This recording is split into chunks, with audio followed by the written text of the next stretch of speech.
สวัสดีบรรดาท่านเข้ามาติดตามคลิปและก็ช่อง YouTube ของข้าพเจ้ามื้อนี้ข้าพเจ้าสิมาแนะนำวิธีการแก้ไขคอมช้าเพื่อเฮ็ดให้มันไวขึ้นกว่าเก่าถึงว่ามันจะบ่ได้ 100% ก็ตามแต่มันก็ช่วยให้คอมของท่านนั้นมีความไวขึ้นกว่าเก่าหลายเช่นว่าเปิดคอมขึ้นมาใหม่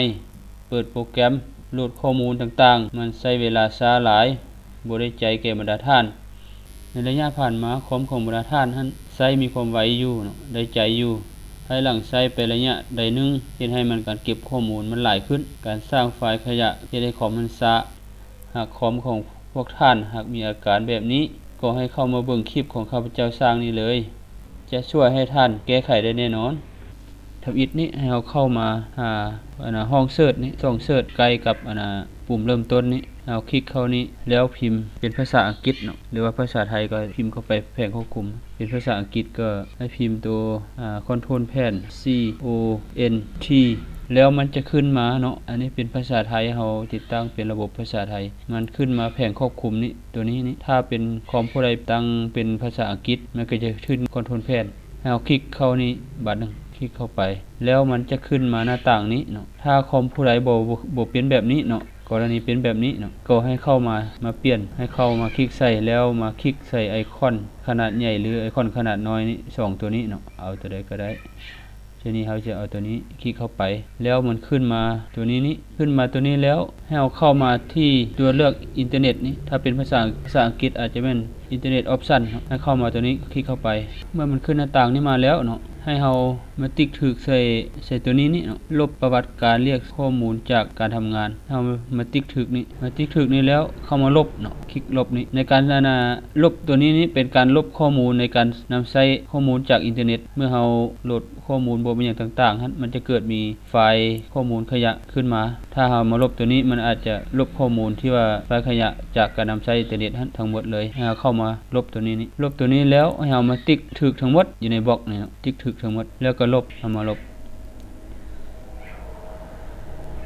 มันจะทำการลบไปชื่อว่าลบหมดเนาะภายหลังลบหมดแล้วเราก็มาคลิกเข้าแอปพลายถ้าเป็นภาษาอังกฤษภาษาไทยภาษาลาวก็จะเป็นนำไปใช้คลิกเข้าไปแล้วก็มากดโอเคหรือว่ากดตกลงนี้ถือว่าขั้นตอนทำอิฐเนาะแก้ไขสำนี้แล้วก็กดออกจากหน้าต่างนี้ไปต่อไปเบิ่งวิธีที่2เนาะที่ข้าพเจ้าสิแนะนำก็เข้ามาห้องเสิร์ชหานี้เก่านี่แล้วก็พิมพ์ตัว C แล้วส่งจัมป์แล้วตัวเฉลียงแล้ว Windows WINDOWS แล้วก็เฉลียงอีกบาทนึงแล้วตัว PREFETCH พิมพ์ครบแล้วเนาะมันจะขึ้นมาตัวนี้ให้เราแล้วเราก็กด Enter เข้าไปเนาะหรือว่าคลิกเข้ามันกด Enter เข้าไปขึ้นหน้าต่างนี้มาให้เขากดคลิกตัวนี้เนาะดำเนินการต่อเข้าไปมันขึ้นมาตัวนี้เนาะเขาก็จะคลิกใส่แล้วก็ Ctrl A ท้าสีทั้งหมดเนาะแล้วก็กด Delete ในแป้นพิมพ์หรือกดขวาเข้าใส่ตัวนี้แล้วก็มาลบหรือว่า Delete เนาะกดเข้าไป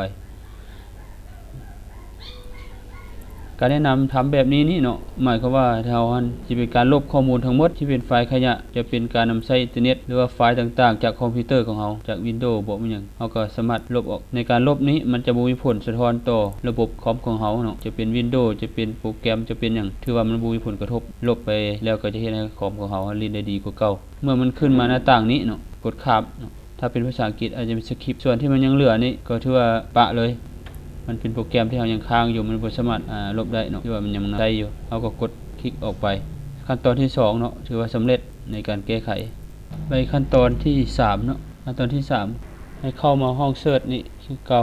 มาช่องเสิร์ชคือเก่าแล้วพิมพ์%TEMP แล้วก็กด Enter หรือคลิกเข้าไปบัดนึงมันก็จะออกหน้าต่างนี้มาเป็นไฟล์ขยะเราก็มากดแล้วก็Ctrl A ท้าสีทั้งหมดมาคลิกขวาใส่เข้ามา Delete นี้แล้วก็กดข้ามไปตัวนี้นี่เนาะข้าพเจ้าหาก็ลบนี้ขยะมันยังมีน้อยเนาะถ้าของผู้ใดที่ว่าบ่ทันได้เฮ็ดเป็นไฟล์มันอาจจะมีหลายๆเนาะอาจจะมีหลายกว่านี้ข้าพเจ้าได้ลบตลอดแล้วไฟล์มันจะมีน้อยกดข้ามเข้าไปคลิกกดข้ามเข้าไปตัวที่ค้าง ถือว่าบ่สามารถลบได้ก็บ่ลบเนาะอย่ามันปะมันเพราะว่าไฟล์นี้มันจะยังทำงานอยู่ในคอมของเราถือว่ามันบ่สามารถลบได้เราก็ปะแล้วก็คลิกออกไปถือว่าสำเร็จขั้นตอนนี้ขั้นตอนที่4เราเข้ามา My Computer นี่แล้วไปคลิกเข้าไปแล้วก็มาช่อง C คลิกขวาที่ช่อง C นี่ก็มาคุณสมบัติหรือ Property นี่แล้วให้เราเข้ามาตัวทำอิฐนี่เนาะทั่วไปหรือภาษาอังกฤษแม่น General มาคลิกใส่ตัวนี้แล้วให้เรามาคลิกใส่การล้างข้อมูลในดิสหรือถ้าเป็นภาษาอังกฤษอาจจะแม่นdisk clean up คลิกเข้าไปเมื่อมาตัวนี้แล้วให้เราติ๊กถูกหมดทุกช่องติ๊กถูก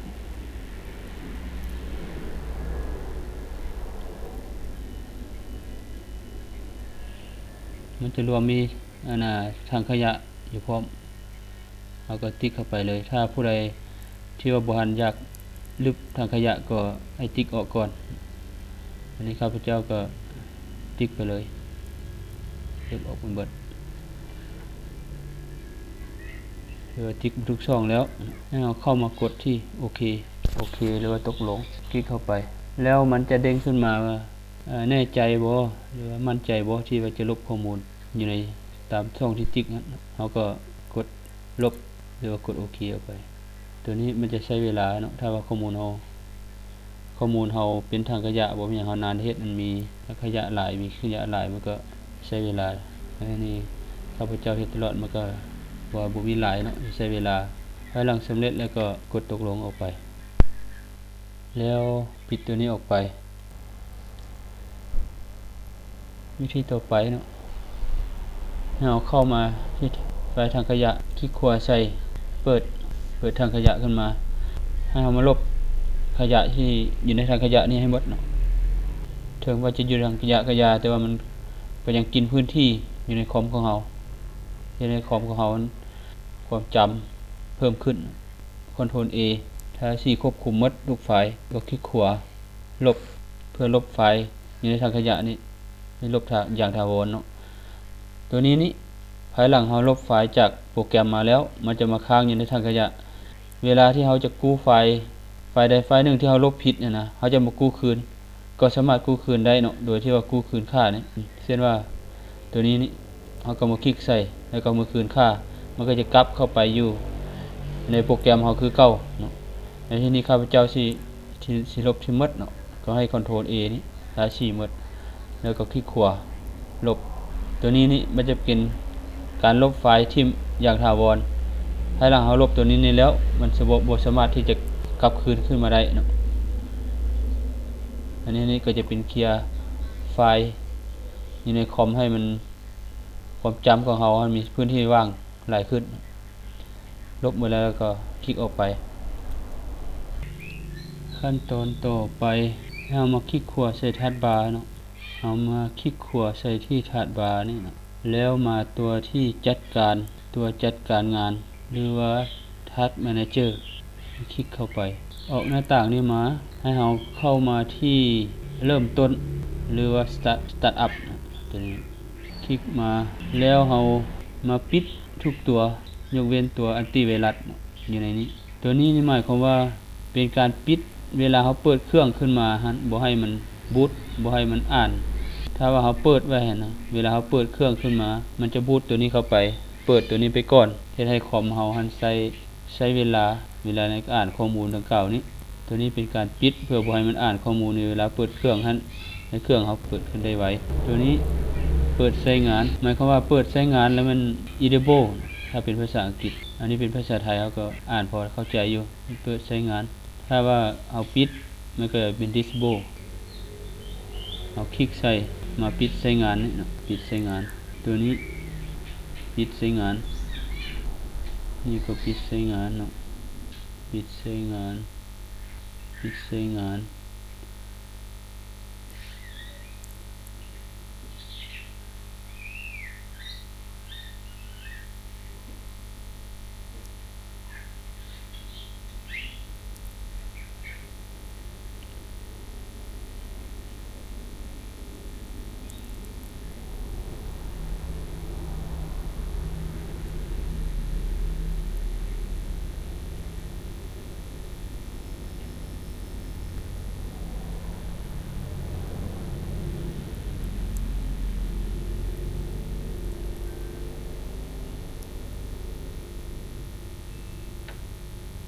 ยกเว้นตัวนี้เนาะเป็นตัวที่ว่าแอนติไวรัสตัวนี้เป็นตัวแอนติไวรัสนี่เนาะถ้าว่าเอาปิดนะมันก็จะบ่มีการสแกนตัวไวรัสตัวนี้เฮาถือไว้สำคัญเอาละปะไว้อันนี้ก็ปิดเนาะจงไว้แต่เฉพาะตัวแอนติไวรัสตัวอื่นเฮาปิดหมดเพื่อเฮ็ดให้คอมเฮามีประสิทธิภาพในการเปิดเข้า Windows ให้มันไวภายหลังคลิกหมดแล้วเฮาก็คลิกออกไปเลยคลิกออกไปวิธีต่อไปเนาะเราจะไป refresh ซับข้อมูลอยู่ในคอมเราเข้ามาที่ disk PC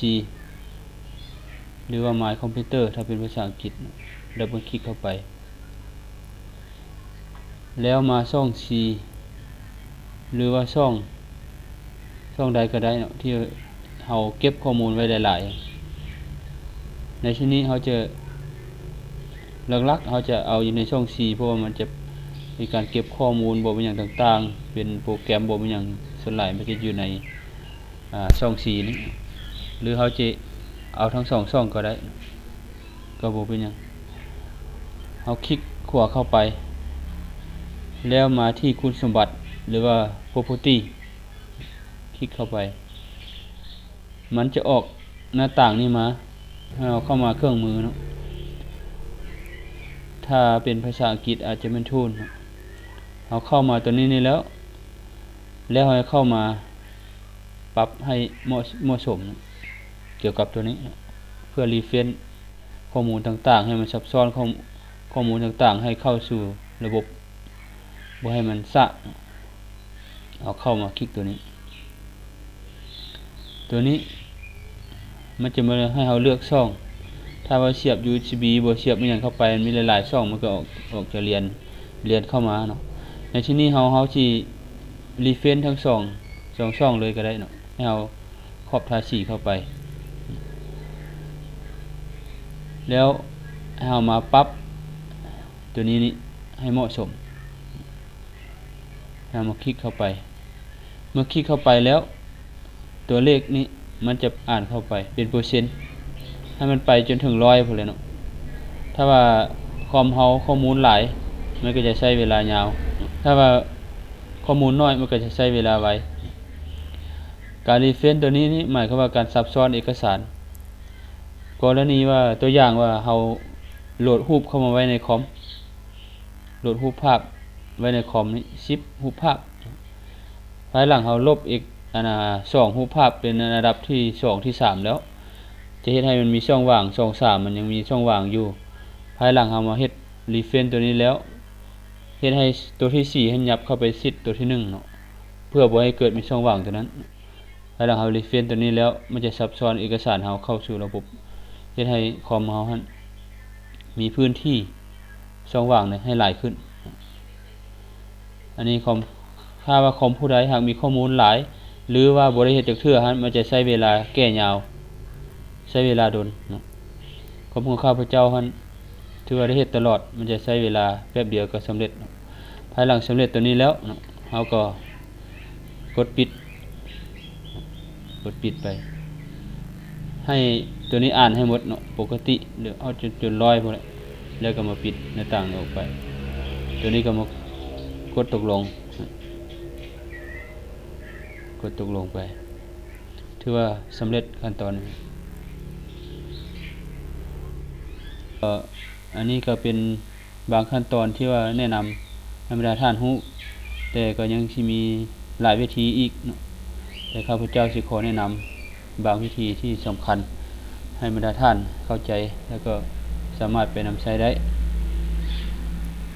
ขอให้บรรดาท่านนั้น